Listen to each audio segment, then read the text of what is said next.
राजौरी में जहां दानीदार इलाके में बारिश का कहर देखने को मिला है। यहां एक मकान ढह गया है। इस घर का सिर्फ एक ही कमरा सही सलामत बचा है। ऐसे में महिला ने जिला प्रशासन से मदद की गुहार लगाई है।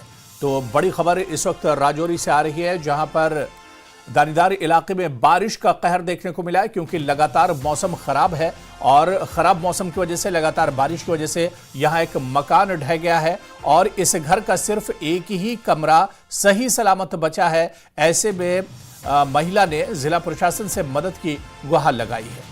और तस्वीरें भी आप देख सकते हैं, लगातार मौसम खराब है, बारिश हो रही है, दरिया जो है वो उफान पर है और मौसम खराब होने की वजह से एक घर ढह गया है।